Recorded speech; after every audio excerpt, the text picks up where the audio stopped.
Welcome to Journey to Joy Live, a podcast to promote wellness, resilience, and inspire joy. Be empowered to balance your mental, physical, financial, aspirational, and social health while providing mental health awareness and breaking down the stigma of mental illness in the Black community. I'm your host, Dr. If Joy, and I'm here to help you transform life's challenges into opportunities for joy. Let's begin the journey together. Hello, we are in episode 163. You didn't lose your joy, you lost yourself. And I have special guest, Dr. Jeannie Lawrence, another psychiatrist with me today, also a coach. Welcome, Dr. Lawrence. Thank you. Thank you for having me. Of course, it's always nice to have a fellow psychiatrist on. And just take the time and tell us more about yourself, other than a psychiatrist, or what kind of psychiatrist you do, where you work, and also what do you do outside of psychiatry? Okay. Yeah, so I'm a board certified psychiatrist, adult psychiatrist, and I have a special interest in women and high functioning women in particular. Let's see, I've been out of training for many years. I'm in the Northern Virginia area and have practiced in many settings, from ACT teams, the sort of community treatment and community mental centers and the VA and all that stuff. But what I do right now is help women who are already successful on the outside to align that inner and outer life, right? And what I mean by that is, a lot of times I've always been interested for a long time in women who are high achieving, high functioning, look very successful on the outside, but are just human beings on the inside and struggle. Exactly. And how can we help that subset of folks in the population really flourish and thrive in the way they deserve to? Yeah, I'm really feeling that, because that's my population too. You know, I don't know if everybody's story is this way, but of course I started out with helping underserved populations, disadvantaged, single moms and things like that. And I just still care so much about that population. But like, the further I get in, and I feel like the more higher achieving I get with myself, I want to help the higher achieving women, because I feel like, whoa, there's so much underneath that we're dealing with. You know, we're masking and we're going through it, the burnout and deeper issues. So it's just like, that's how I found my interest into it. How did you find your interest in high achieving women?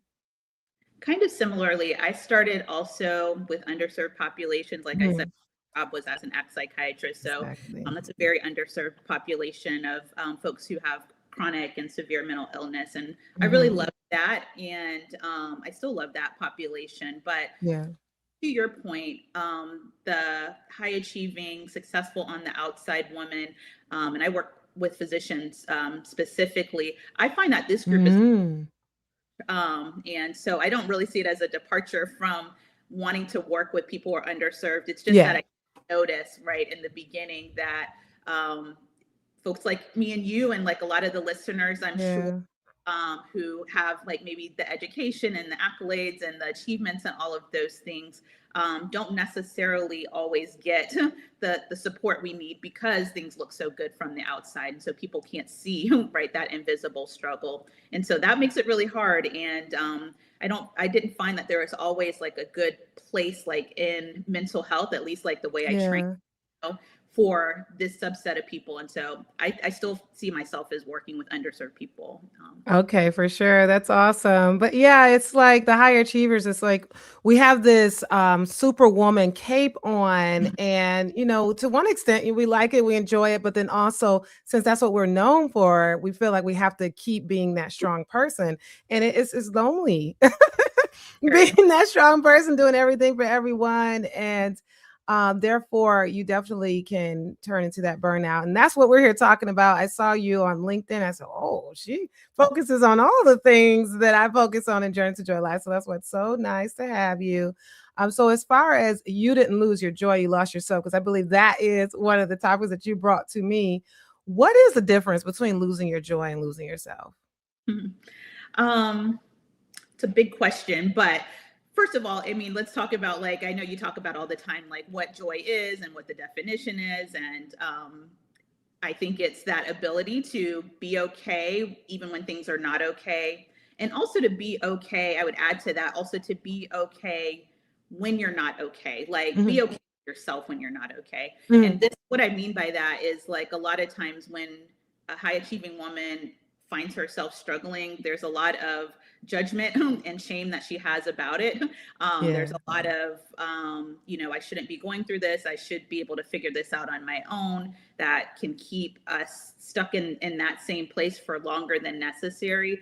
And it's because we don't realize that, underneath the superwoman cape, we're humans too. And so we're allowed to struggle sometimes, and that is okay too. And so, yeah, being okay when things aren't okay, but also being okay with yourself when you are struggling is a part of joy. And so Mhm. I think your question was, What's the what's the difference? difference, right, between Yeah. losing your joy and losing yourself? So, I yeah. think that, I work with women who are burned out, like, and physicians who are burned out and have these, really beautiful careers on the outside, like we talked about.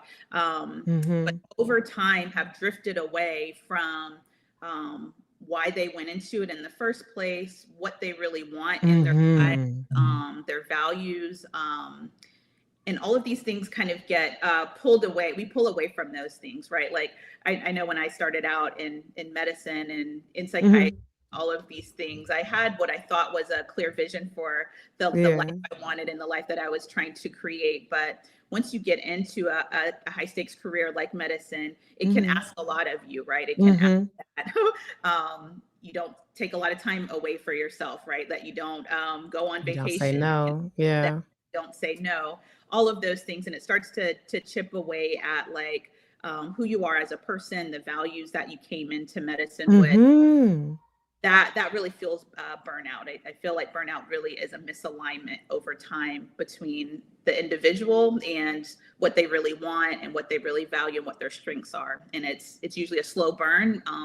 But then when you hit that wall, like it, and it can be really painful. For sure. And it's interesting because my next question was literally about that. Your last words right there was "you know it." How actually do we know that it's not just simple burnout, but it's actually us starting to lose ourselves? What are those signs? Yeah. When I work with women, and when they come to me, usually this has been going on for a long time, but they know they've hit that wall. They know that Yeah. like this is smoldering burnout and I have to get some help. Yeah. And, for example, the joy that they once had in their career, right, is gone. Like they're dreading Monday before it even gets there. It feels like they're Mhm. through the mud to get through these long days. There's no excitement, no lightness, none of that. The light has kind of gone out from Mhm. their day-to-day experience. When Yeah. we start seeing like the health impact, like so I see lots of women who put themselves on the back burner. This also happens Mm. out for so long that now their weight is creeping up and their health is kind of slowly going down the drain. They're taking more and more medications, or they're developing more and more chronic illnesses related to not being able to cook for themselves. Right? Yeah. They're eating fast food all the Yeah. time, like all of these things. Sometimes it's a crisis point, like when you're not able to do the job as well as you want, Mhm. right? Like I have clients who, when they come to me, something major has happened at work, like maybe Mhm. a mistake or something like that. And you don't want to get to that point, but those are some Yeah. early signs: losing the joy, feeling cynical about the work that you're doing instead of, enlivened by it, feeling detached from yourself and your Detached. life, and no longer able to really articulate like why you're doing this. You're just kind of surviving it. Yeah, and I feel like I mean, I understand completely the difference between losing joy and losing yourself because I know there's many times where I feel like I've lost myself, but then joy has always kind of crept over crept underneath all of that where I could access it. But when I was in academic medicine, I definitely felt like I reached this plateau of, okay, I'm where I need to be in my career. All right. But then it was just kind of like this ceiling of like, what do I do next? So when I left, that ceiling disappeared. And, that's when I created a podcast and private practice and just all other things. And it felt great. So sometimes we need a career reset. Sometimes we need to take a trajectory Yeah, if it's has to do with our careers. absolutely. Absolutely. Yeah. Have you noticed sometimes in your life where you felt burnt out or you felt like, ooh, or just even looking back, like maybe I started to lose myself there? Absolutely. I think the kind of last traditional employed position I had was a very busy, underserved community mental health center, which I thought I was going to love because, again, that was that phase of my career when I'm Yeah. here to save the day, but Yeah. in terms of these underserved communities. But I was seeing 25 patients a day, which is a lot for a psychiatrist. The appointments were, 15 minutes. I didn't go into medicine or into psychiatry for 15-minute med checks. And I started realizing that the way I was working, it wasn't so much the patients, but the way I was working, the pace I was working at didn't align with my values, right? I really, Hmm. I want to do more than, these quick appointments where people have these whole lives that are impacting how they're feeling, but we don't have time to touch on that. All we have time to do is to up and Yeah. down the medications, for example. So that misalignment, I knew I couldn't carry on with that. I think the other thing was kind of feeling Yeah. powerless in that same job. And I knew I was headed towards burnout because I would bring up concerns about the way the clinic was run, and that would be to like leadership and things like that. And it would Hmm.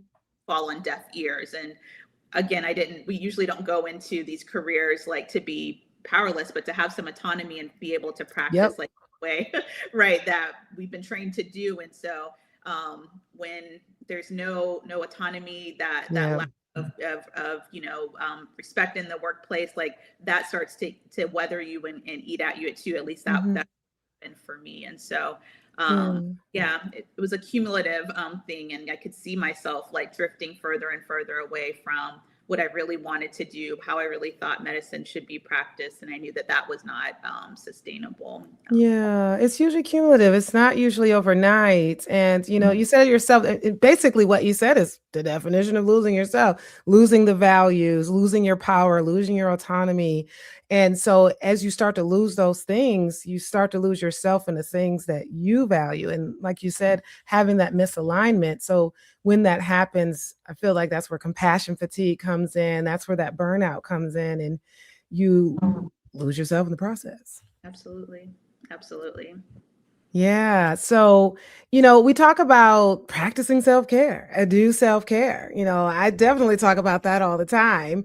But why isn't self-care enough to help someone who feels disconnected from themselves?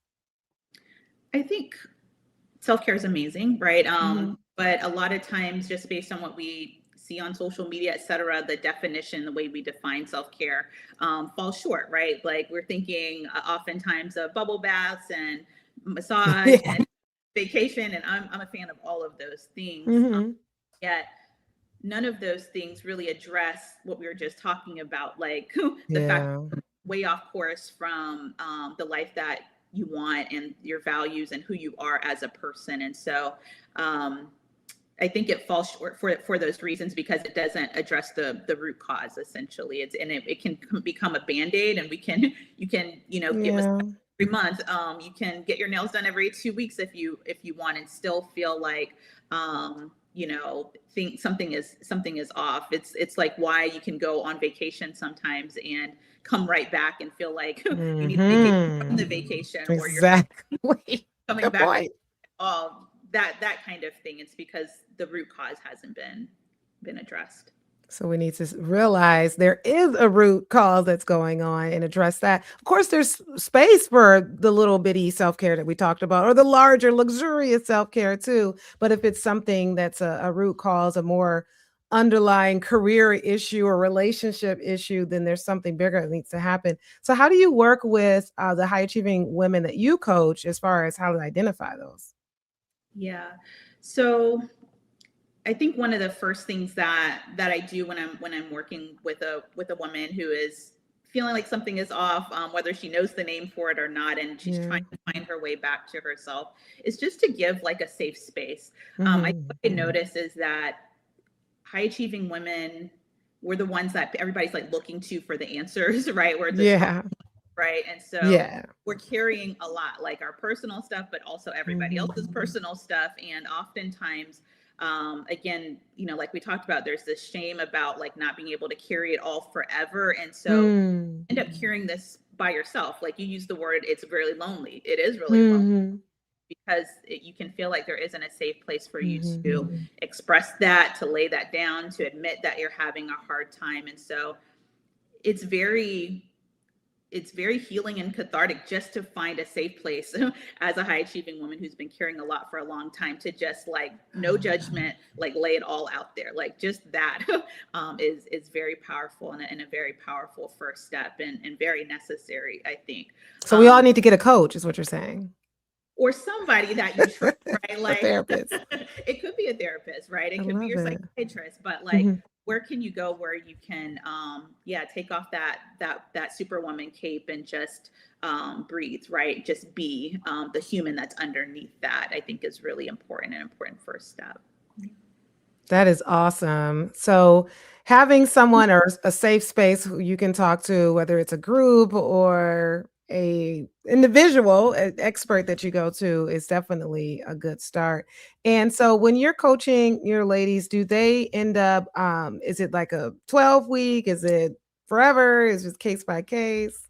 Yeah. I work with my clients for 12 months at a time, and Okay. purpose, most of the time nobody's getting like into this like smoldering burnout that a lot of my clients are in when they Mhm. first start overnight. And we talked about how, yeah, it can be like a slow burn. You've probably been like functioning at this and over functioning for years, right? And so Mhm. um the things that led to that like don't necessarily just go away overnight, like in Exactly. a 12-week course, or something like that. It takes time to settle your nervous system. It takes time to find that, and that safe space to express all these things that you've been holding on for years. And it takes time to kind of unravel like the what's been going on for you, like in your own head, like what's causing you to overfunction, like what are the Yeah. beliefs and things that are creating these habits and these loops that aren't serving you ultimately. And so 12 months is where I like to start. Lots of my clients, then they want to recoup. Yeah. This growth is an ongoing process, but I see huge transformation in that time, from burnout to really taking control of their lives, which is really awesome to see. So Yeah, I imagine there's a lot of mental concepts we need to unlearn, just like, seeing our moms and ancestors being strong women, and now we need to be strong and we have to do everything, and just kind of unlearning that. But if someone's listening and they're just like, yeah, I've been everyone's wife, everyone's mom, everyone's boss, caregiver, helper, but they don't even know who they are anymore, where do they begin with finding themselves again? yeah, slowing down enough, first of all. Like we talked Yeah. about, finding that safe space, which is a part of it. But the whole thing is like slowing down enough. Usually, like as a high functioning, high achieving woman, you're like rushing through your day. Like you have this mile long to do list that's never done. You hit the floor running in the morning. Like everything is like you're on autopilot essentially, and in survival mode, and just Yeah. moving so quickly that you're not really asking yourself or aware of like how you're really doing. You're not thinking about what you're thinking about. You're not really sure about even how you feel, other than like, I'm just tired and exhausted, right? And so Mhm. you have to slow down enough to access that. We're always the ones asking Slow others, down. um, how are you doing? And we never turn that back on ourselves. So slowing down enough. For some people, that is, I have clients who take sabbaticals and FMLA, if you can do like long periods of time like that. But it can start with something much more simple, like starting like a small routine of breathing intentionally, like in the Mhm. busy day, or starting your morning Mhm. off with yourself, as opposed to waking up immediately and tending to everybody else. Like little micro moments that are slowed down just for you to check in with yourself is a good starting point, because it allows you to then Yeah.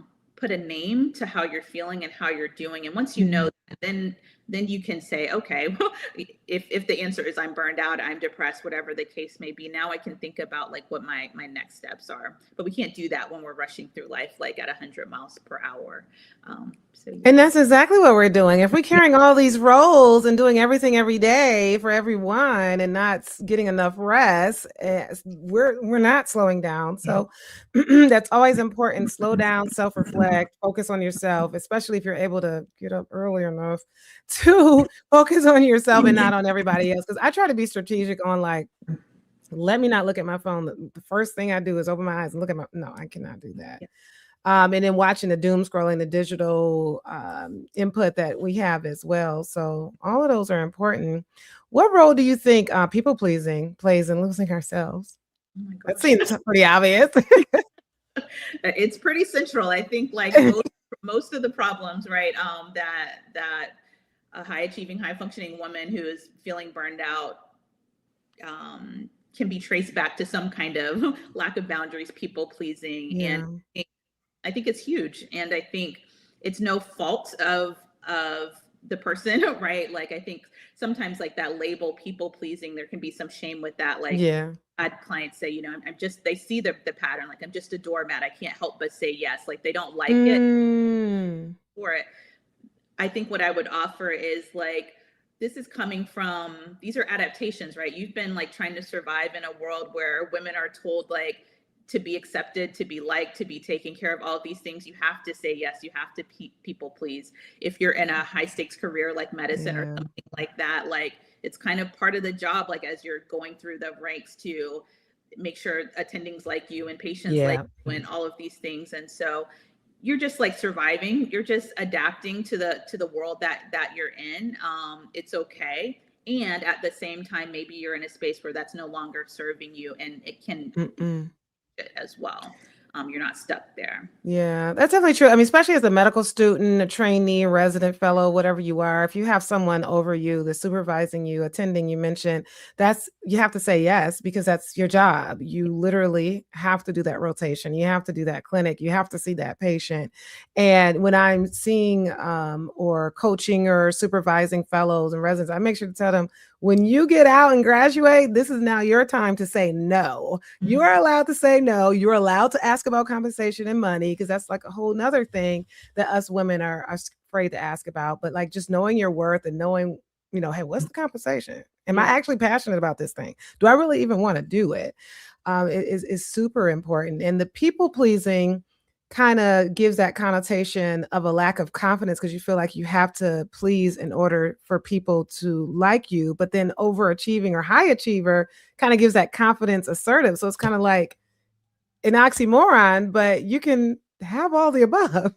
absolutely. Yeah, I definitely think they coincide really often. I wish I had somebody at the end of my training to say what you say to the trainees, that like this is a different phase of life, because Hmm. what happens is like the same mindset and habits and people pleasing and lack of boundaries and all those things that we adopt in training, right, to help us survive. We take it with us out the door. I know I did, and think that like all of life is like that. But like you said, this is a different phase of life when once you're done with that, and it doesn't necessarily serve you to not ask about compensation. It doesn't necessarily serve you to say yes to every single thing. And I think that's something people need to know. Like life is in phases and seasons. Yeah. Things that might have helped you then may not be helping you now, and you can let them go. Yeah, yeah, I'm definitely in my no season. Now help me figure out what this concept is called because I don't think it's people pleasing. Definitely not that.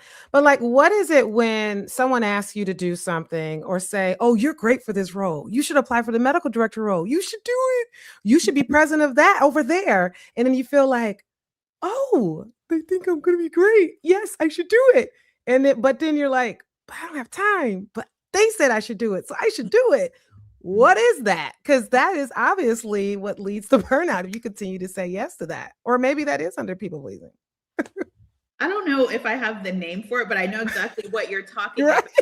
That, yeah, it's that This do it all syndrome. I can do it all. you just coined it. I love it. But I think it's Okay. important to notice like that, just like you said, there are pros and cons to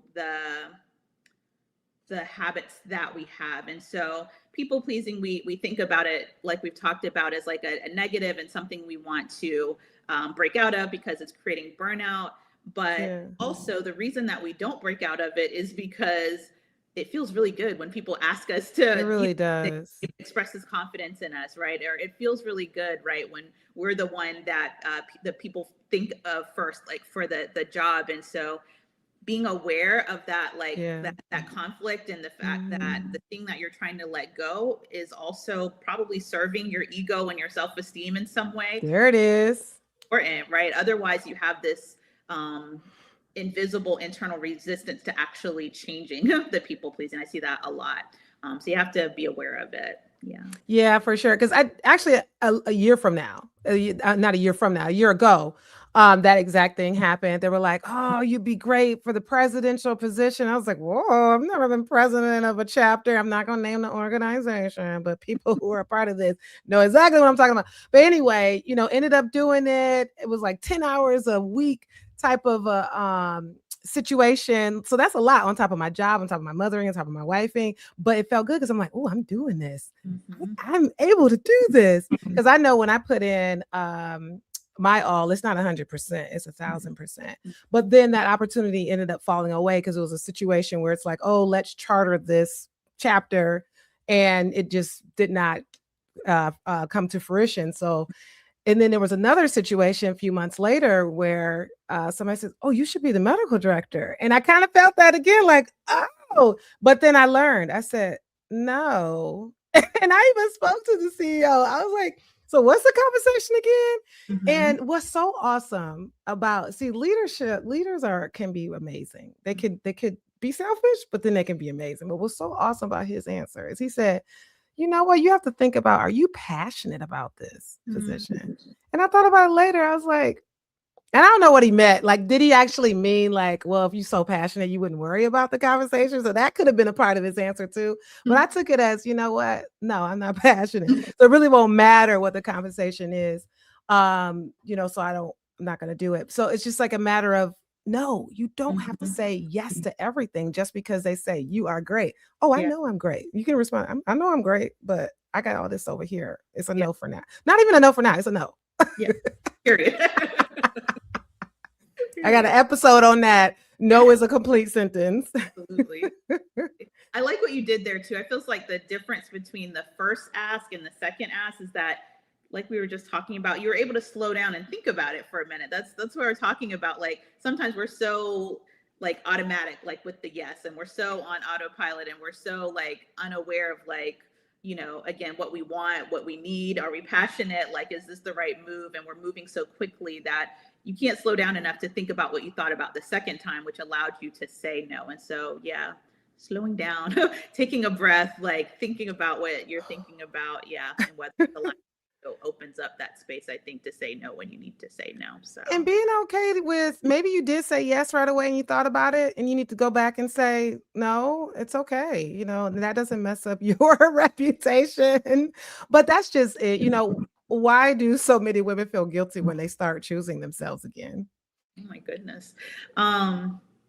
The conditioning, like, I mean, this is the guilt didn't just fall out of the air, right? Like, this is like centuries of like, again, being in a world and in a society that says like you are a good person, you're a good woman, you're a good wife, mother, doctor, whatever the case may be, if you say yes all the time, if you are a martyr, like if you give it your all the time, like that's how you are good, and we all want to be good.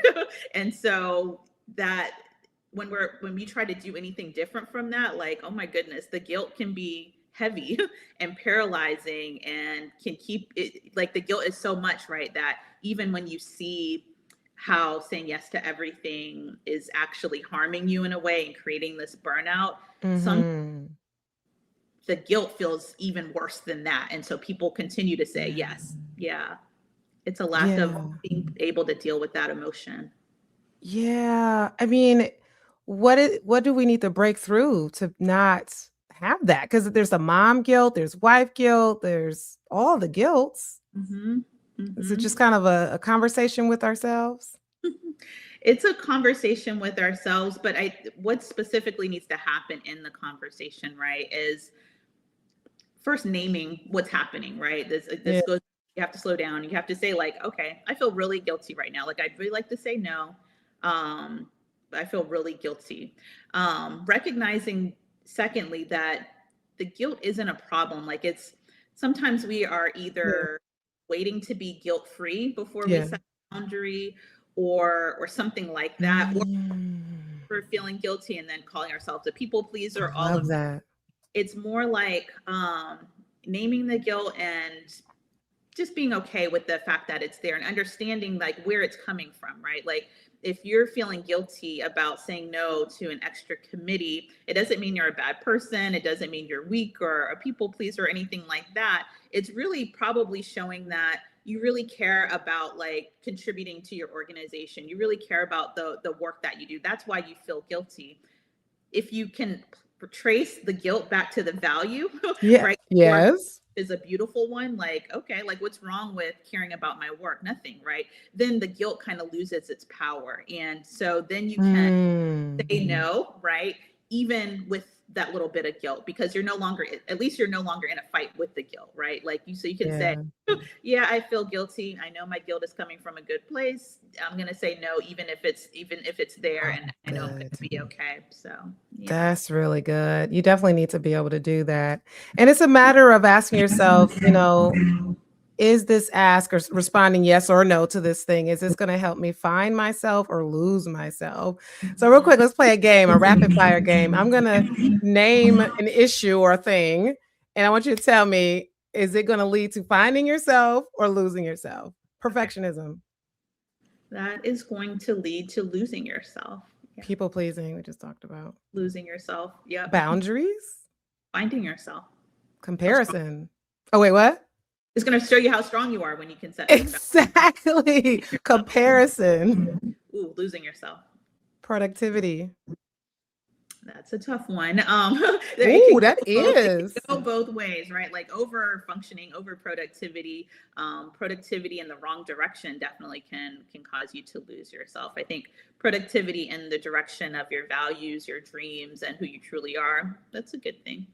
Because you might think you're being productive because you responding to emails at midnight. Well, yeah, that's to lose yourself.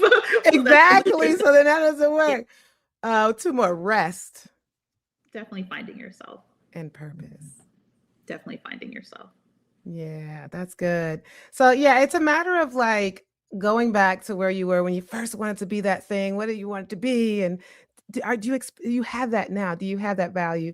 And yeah, sure. Maybe a lot of us are living that dream career, that dream marriage. I got my kids, I got the dog, the picket fence, as they say, the house at the end of the cul-de-sac. But then just something's missing. So it's a matter of asking yourself, what is missing and why, and where do I need to add it in, and what do I need to delete?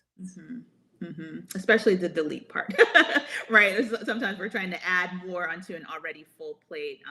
Yeah, what can I take away? I love that. Yeah, for sure. Well, thank you so much. I realize we're continuing to talk here, and the time is just ticking. It's been so great to have you on. So you can find Dr. Lawrence on Instagram and Dr. Jeannie Lawrence, MD, and tell us what we find when we go to this website. Yeah, at JeannieLawrenceMD.com/sanctuary, you'll find the way I help high achieving women now, and especially women physicians, but high achieving women who are dealing with exactly what we talked about, the life that looks really amazing on the outside, the success and all of that, but inside might be struggling with burnout or any other kind of emotional overwhelm and exhaustion. And how can you find your way to a life that feels as good on the inside as everybody sees on the outside? So that's my coaching practice and how we can work together. And if you're interested, let me know. That's awesome. So, of course, you coach, and you can coach anywhere overseas.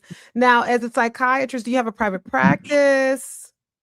Yeah, so I really am focused in specifically on my coaching practice right now, and Ooh, I'm doing that full time. Talk to you offline about that. Okay.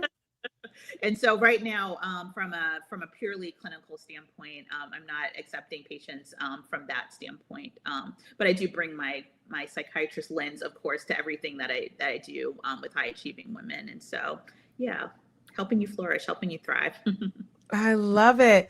So also you mentioned when you were talking about people coming to you as a coach, having that life that everyone sees as amazing, but really matching that with how you really feel, right? That's what you help high achieving women gain.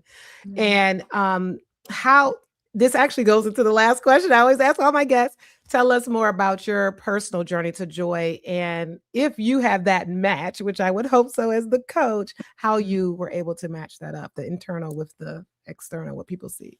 Yes, I think my journey has been a long one. But yes, I do feel very much that the work that I'm doing now and the life that I'm living now is aligned with my strengths, with my values, with my purpose. And that feels really good. And it wasn't always the case. Like I said, started off as a psychiatrist, worked in many different kind of traditional models, found that loved the patients, but the way medicine sometimes is practiced within these organizations wasn't a match for me. We use the term sometimes moral injury, and I was experiencing for sure when I was, doing 15-minute med checks, but when I really felt like we should be treating patients holistically like that, that was a misalignment for me.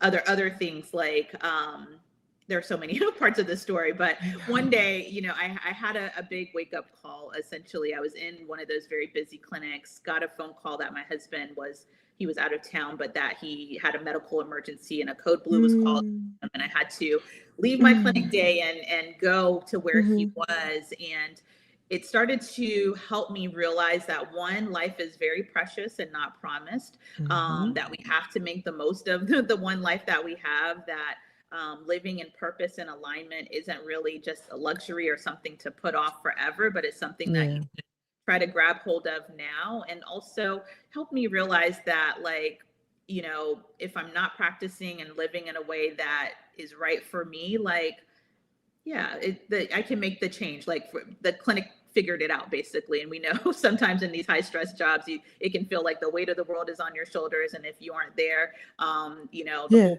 gonna fall apart. It didn't fall apart. And I think that's a bit of the mirage that I had to break free from. And so I think I'm getting off track with your question, but all of this is great. Things that has to do with your journey to joy. These are the things that help me realize that I don't need to delay the journey to joy, and definitely, right? I need to do it sooner rather than later, and do it now. And that's what I'm here, how I'm here now, and how I love what I do. I get to work with amazing women that I love, I respect, and I get to see them, really uncover their own joy and break free from burnout and all the things that can keep us stuck. So that is fabulous. That reminds me of delayed gratification. I'm sure delayed gratification has its place, but I'm just no, I'm gonna enjoy life now. If I want to go book that cruise, I'm gonna book that cruise. If I want to go get a massage, I'm gonna get a massage.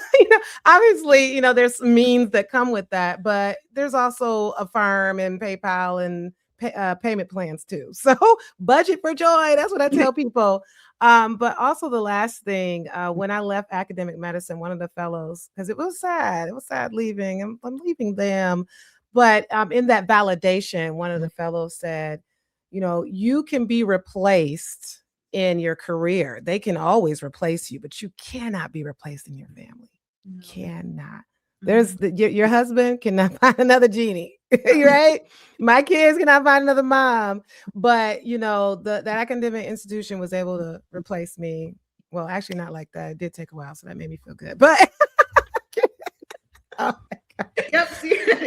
But I can say what I want on my platform. But anyway, like you said, in that clinic, they figured it out, right? Right. So if you need to leave or do something, don't feel guilty, do it. Because a lot of us docs, we feel like we can't take a day off, and you need to. Yeah. All right, Dr. Jeannie, I'm just going to keep you here all night, aren't I? Love this conversation. Thank you for having me on. Exactly. You're welcome. Really appreciate it. Hang on after the outro. This has been an Enjoy Life production. If you're in a crisis, don't hesitate. Call, text, or chat 988 for immediate support. Please note, this podcast is for informational purposes only and is not a substitute for professional treatment. If you're looking for therapy or medication management through Enjoy Life, visit www.drenjoylife.com to request a consultation.